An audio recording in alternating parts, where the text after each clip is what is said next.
Allez, merci d'être là avec nous sur Boursorama. Comme chaque semaine, ça vaut le coup sur Boursorama, l'émission qui donne du sens à votre épargne. Aujourd'hui, cette question, y aura-t-il assez de métaux pour réussir notre transition énergétique? Bonjour Benjamin.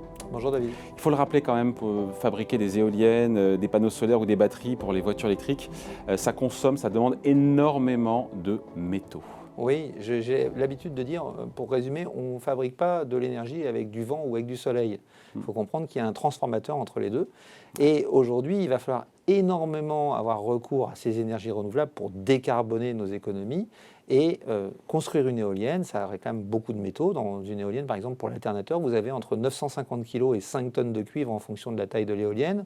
Dans un panneau solaire, ça paraît rien, vous avez 5 grammes d'argent dans un panneau solaire aujourd'hui. Mais on en fabrique beaucoup.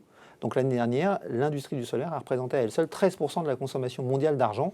Et l'Agence internationale à l'énergie nous dit aujourd'hui, si on veut respecter l'accord de Paris, il va falloir multiplier ça par 5 tous les ans, ce qui va entraîner des consommations extrêmes. L'Agence internationale à l'énergie résume en disant, il va falloir sur les 10 prochaines années multiplier par 7 notre consommation de métaux. Exactement. Les chiffres donnent le tournis. C'est pour ça qu'on en parle aujourd'hui dans Ça vaut le coup. C'est qu'il y a ce rapport de l'AIE, Agence internationale de l'énergie, il faut le rappeler, qui nous met en garde, qui rappelle donc que cette décarbonation de nos économies va s'accompagner donc d'une explosion, c'est ce qu'on dit, de cette demande encore une fois en métaux, lithium, terres rares, on pourra tous les passer en revue, cuivre, etc., etc. Et les chiffres donnent le tournis. Il y a le x7, mais les besoins en lithium vont être multipliés par 42 d'ici 2040. Enfin, les chiffres sont fous. Oui, oui, non, mais encore une fois, on est en train de transformer notre dépendance aux énergies fossiles, pétrole, gaz, en une dépendance aux métaux. Et ça pose aussi énormément de problèmes. Au niveau géopolitique, c'est quelque chose auquel on n'est pas forcément préparé. Si je prends un exemple, quand vous regardez la Chine, ce qu'elle a fait ces dernières années en termes géopolitiques, elle a passé des accords avec beaucoup de pays en Afrique, avec beaucoup de pays en Amérique du Sud, pour sécuriser ses approvisionnements. Et je pense que c'est un peu aussi une problématique culturelle.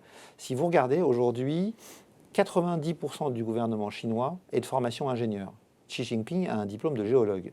En France, le dernier président ingénieur, c'était Valéry Giscard d'Estaing en 1974.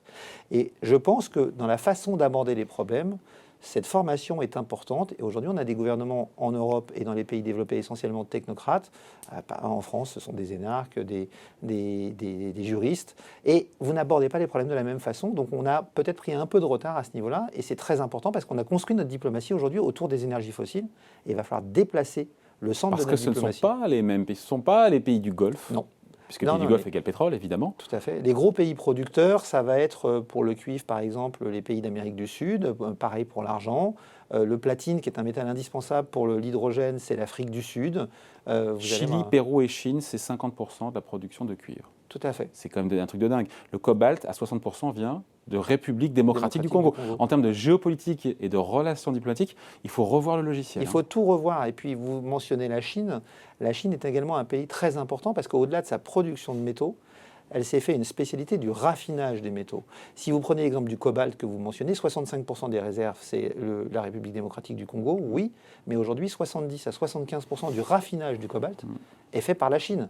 Donc il va falloir qu'on intègre ça dans nos relations diplomatiques avec des grands pays comme la Chine, mais aussi avec des plus petits pays qui peuvent avoir un impact très important sur ces marchés. Ouais, sur ce rapport de l'AIE, il y a deux sujets pour moi. Il y a un, est-ce qu'on aura assez de minéraux, assez de métaux pour réussir à respecter les accords de Paris, donc réussir notre transition énergétique, est-ce que la planète reste supportable et vivable?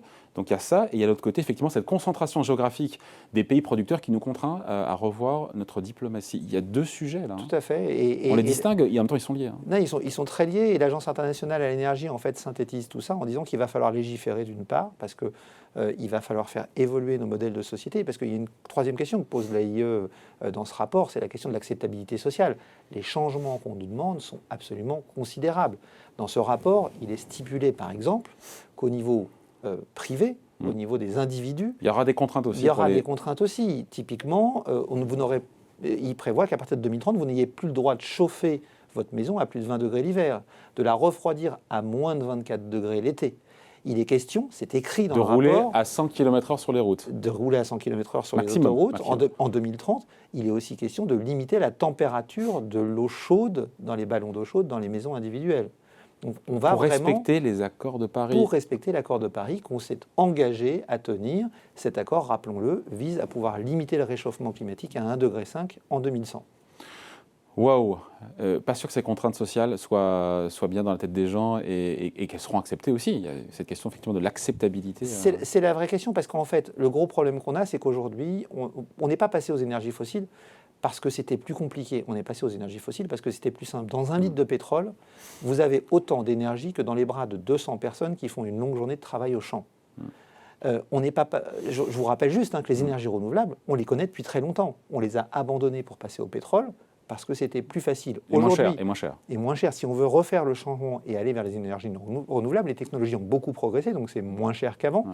Mais ça change nos modes de vie et il va falloir faire accepter ce phénomène à la population. Benjamin, si la consommation de métaux explose, encore une fois, cette demande explose, tous les métaux en tout genre, minerais et compagnie, la production va suivre. Est-ce qu'on va manquer, encore une fois, de minerais et de métaux pour réussir cette transition énergétique? Alors, il y a 3 sujets. Le premier sujet, c'est qu'on a une disponibilité. C'est que le gros avantage des métaux, c'est que quand on les consomme, contrairement au pétrole, ils ne disparaissent pas. Le pétrole, quand vous l'avez consommé, il est brûlé, il n'existe plus. Les métaux, ils existent toujours. Donc il y a beaucoup de ce qu'on appelle les mines urbaines. Par exemple, en France, il y a des dizaines de millions de téléphones qui dorment dans des tiroirs et qui sont des mines urbaines dans lesquelles vous avez plein de métaux. On est entre 80 et 100 millions de téléphones qui dorment dans les tiroirs. Exactement. Donc ça fait des ressources. Donc le recyclage va être à développer, c'est la première chose. Après, il y a la question de la disponibilité globale. L'IFPEN, l'Institut français du pétrole et des énergies nouvelles, a fait des études sur le sujet et est inquiet par exemple sur le cuivre et sur le nickel à horizon 2050 où on pourrait avoir consommé une grosse partie des réserves.